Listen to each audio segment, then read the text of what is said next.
I recently did a live stream called Civilization Separates Men from a State of Nature and Makes Them Degenerate.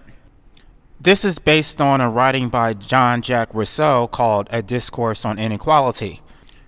Rousseau is probably my favorite political philosopher. Rousseau was far more radical than Thomas Hobbes or John Locke. He almost seemed to espouse the idea of anarchy. He also wrote about the notion of tumult.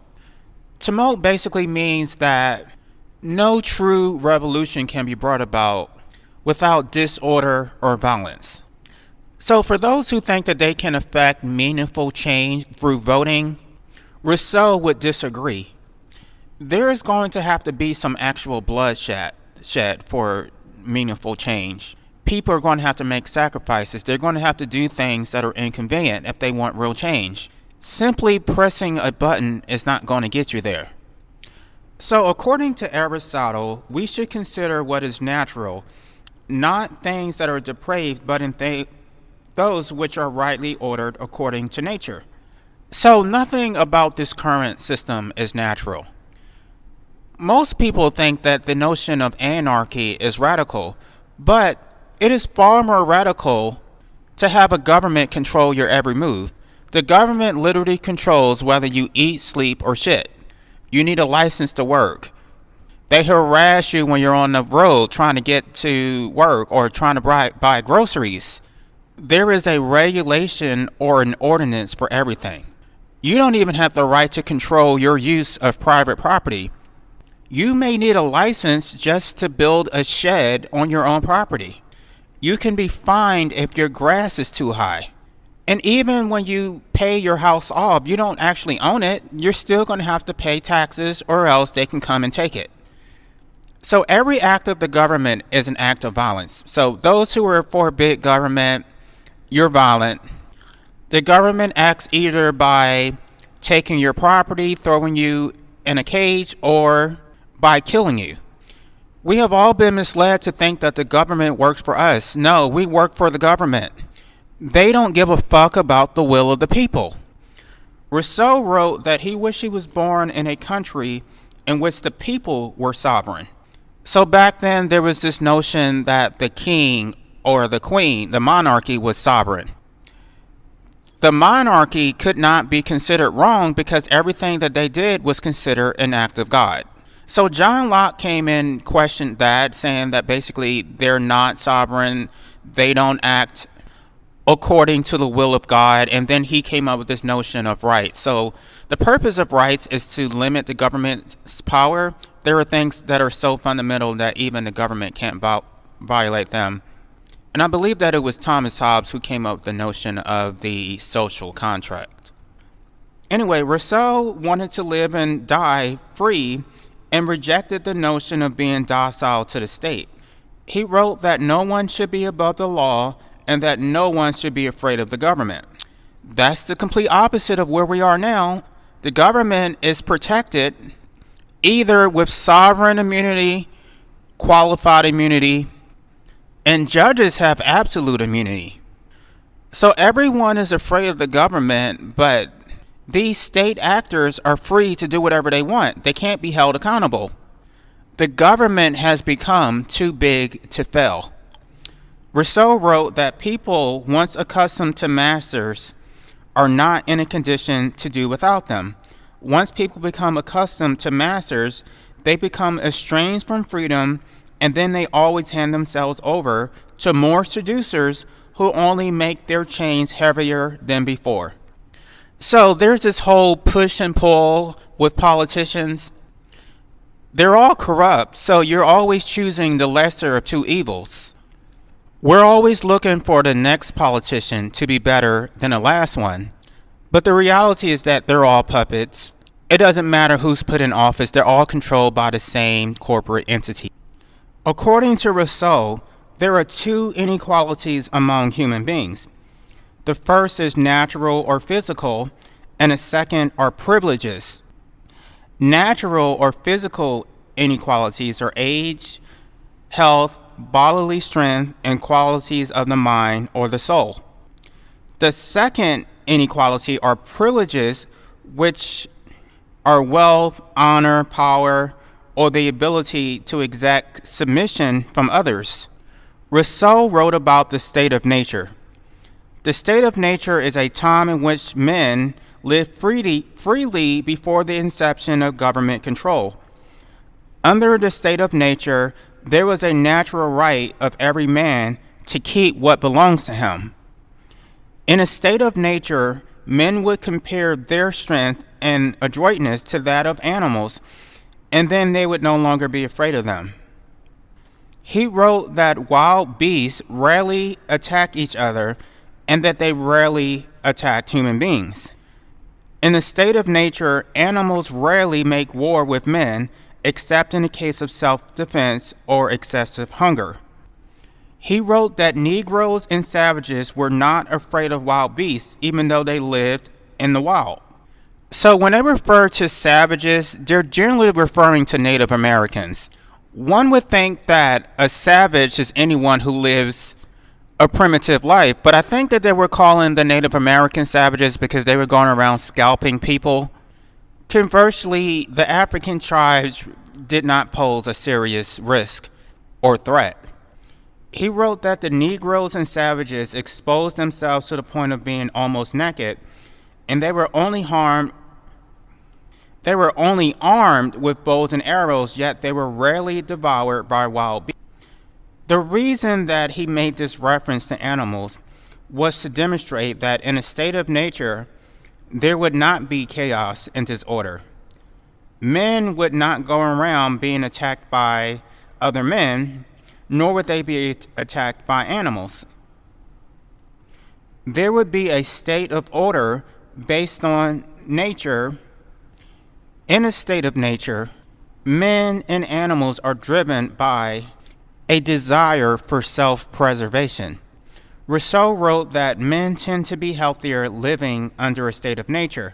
Health problems are often caused by excessive labor, overeating, which leads to indigestion, the consumption of liquor, excesses of every kind, and poor diets.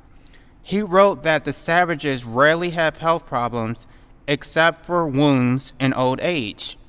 He wrote about how in a state of nature, all animals are more robust, have more strength, courage, and vigor. But once they become domesticated, they lose these advantages and become depraved. Given that the savage is in a perpetual state of danger, he sleeps lightly. In a state of nature, the primary concern of the savage is self-preservation.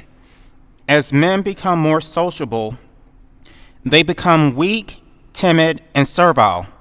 Their effeminate way of life weakens their strength and courage.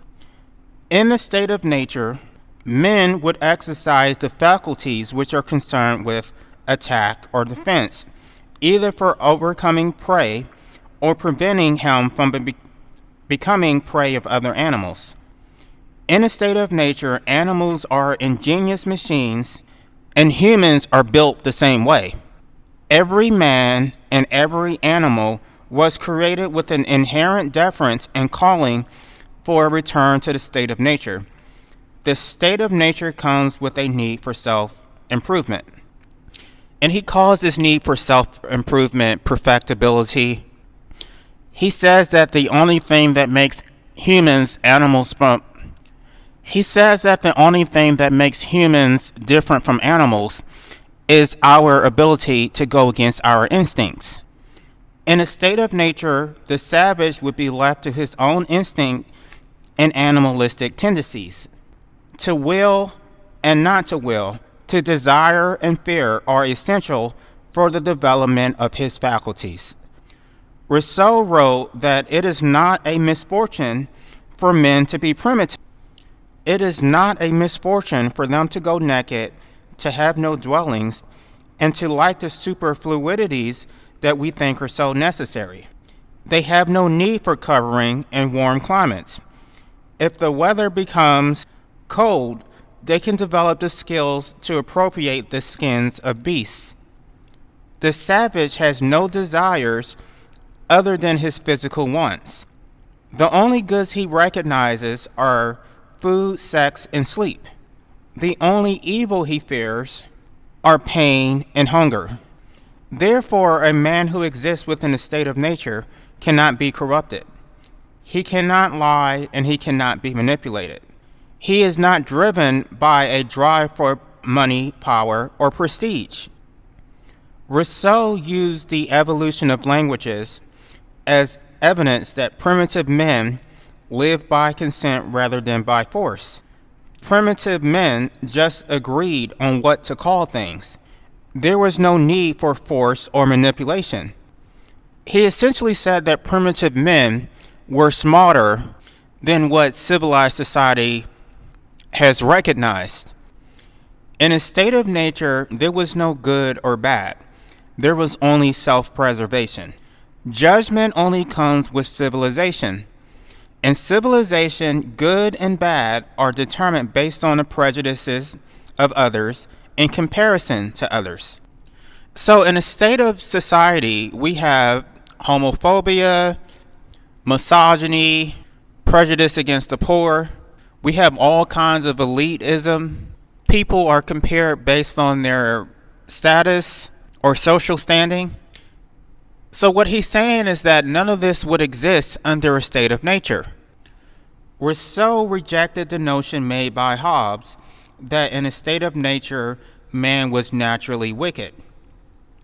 Rousseau says that Hobbes is judging men based on their current condition rather than an actual state of nature.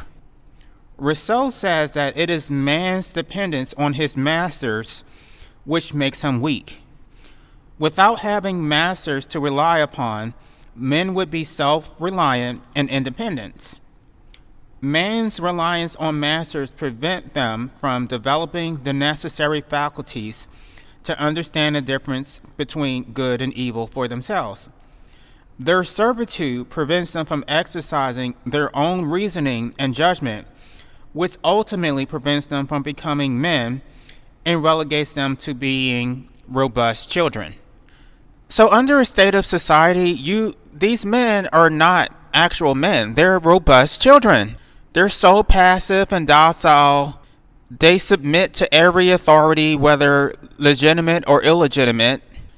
They never develop the faculties to determine the difference between right and wrong, because right and wrong is always determined by society. So this stunts their personal growth and development. Because men in civilized society never develop natural virtue, that is, the ability to discover the difference between right and wrong on their own, they become less empathetic. In a civilized society, men feel no compassion for the suffering of others because they are far removed from the state of nature. Instead of feeling compassion, they feel jealous of their rulers. They want to be in a tyrant's place so that they can be the one inflicting suffering on others. The more civilized men become, the more they are able to rationalize evil. In a civilized society, men have no concept of justice. They give deference to authority, they breed contempt for their fellow man, and they exhibit an unhealthy self-love. So this unhealthy self-love that he was referring to is basically narcissism, but I guess that word wasn't around back then. It is impossible to make a man a slave unless he's put in a situation where he cannot do without the help of others. It is the mutual dependence of men on others which relegates them to the bonds of servitude. This bondage does not exist within the state of nature. Civil society was created by the first man who laid claim to a piece of land and convinced others that said land belonged to him. According to Rousseau, the impostors who claim to own real property are the ones who create war, crime, murder, and all types of misfortunes. He calls them impostors because land cannot belong to people, but is held in common to all. In a state of nature, men separated from women as soon as they procreated. Children also departed from their mothers once they were able to fend for themselves. Mankind behaved in the same manner as animals.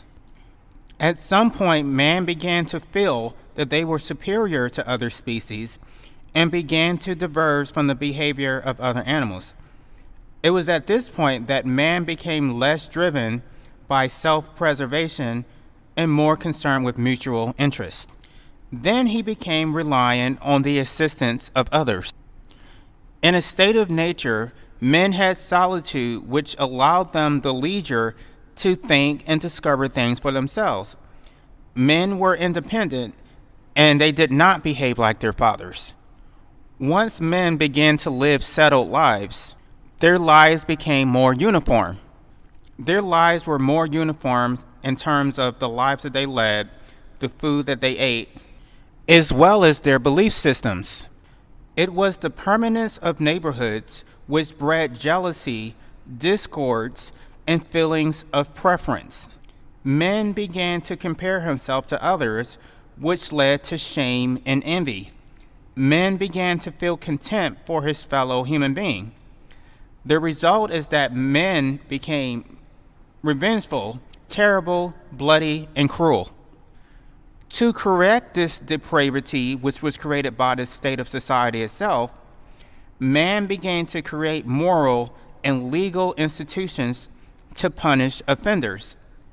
Man became less reliant on their own faculties and judgment, but became petulant children whose character was determined by the social order. Because the state of society prevented men from being able to provide for themselves, men became enslaved by the social order. Now men had something to look forward to as well as something to lose. As a result of the state of society, men had to appear to be what they were really not. In order to compete within the state of society, men engaged in trickery and all sorts of vices. Men became perpetually employed in the pursuit of getting others to serve their interests. This led to more robbery and competition. This led to the enslavement of men. This led to men becoming obsessed with appropriating the possessions of others. All of these inequities began with the creation of property rights. With the expansion of law in society, the rich became powerful, natural liberty was destroyed, men were subjected to perpetual labor, slavery, and wretchedness. Societies began to spread all over the earth until we were all enslaved. Ultimately, the state of society led to the creation of communities which massacred their fellow human beings due to their competition for resources. Out of this social disorder grew a greater need for government. Mankind unconditionally ceded their own sovereignty for protection from an absolute master. Given the state of society, we no longer come into the world as men. We come into this world as degenerate slaves. We are told that the Constitution and its laws are a social contract. However, the duties are not reciprocal. When a contract is violated, parties have a right to terminate said contract. However, the social contract to obey the state is not based on consent, but is based on compulsion. The power that was given to the state by its people is being perpetually abused. Given that mankind is so far removed from the state of nature, they have no ability to recognize this abuse. Rigged elections give the appearance of legitimacy to an illegitimate government in its arbitrary abuse of power. The reason that people submit to this illegitimate authority is because they're looking below instead of looking above. People are okay with tyranny and oppression so long as they are not at the very bottom. So no matter how oppressed you are as a man, you can still oppress women and children. there's always going to be someone else to oppress, so people are okay with it. Instead of fighting the system, they direct their anger and frustration against the vulnerable. They love authority because it allows them to oppress others, but they don't care about their own oppression. They will continue to submit so long as they have an ambition to enslave others. As I stated in the beginning, there are only two inequalities among human beings: physical and privilege. In a state of nature, the only inequality which is legitimate is the law of the strongest. The inequity of privilege is illegitimate and can only be maintained by force. So, because the government has a monopoly on the use of physical force, privilege cannot exist without the government. The purpose of this discourse was to trace the origins of inequality and oppression. The origin of social inequalities is society itself. The developed world continues to look down on primitive cultures, even though they're free and we're enslaved. Again, everyone is looking below instead of looking up. They're looking down on so-called primitive cultures, trying to make them civilized like us, and all they're doing is spreading more tyranny and oppression. So Rousseau did say that once man has become accustomed to having a master, he cannot go back to being a free man, because it's too convenient to have someone else tell you what to do, how to live your life. Most people are too attached to their prestige, to their social standing, to their wealth. They're not going to give that up in order to have true liberty. Once man has been tainted by the evil influence of society, it is nearly impossible for him to return to the state of nature. Although Rousseau didn't actually say this, the only solution is to not expose men to the state of society in the first place. Once men are indoctrinated by the state of society, they will rebuke the notion of men being their own sovereigns. They actually want to be slaves, and they see anarchy as extreme. Rousseau learned about true liberty not from those who lived in civilized society, but by observing those who live in the state of nature. So Rousseau looked at the primitive people and saw the way that they functioned without being controlled by government. The social problems that exist within the state of society did not exist within the state of nature. It is society itself which corrupts men and leads them to a state of degeneracy.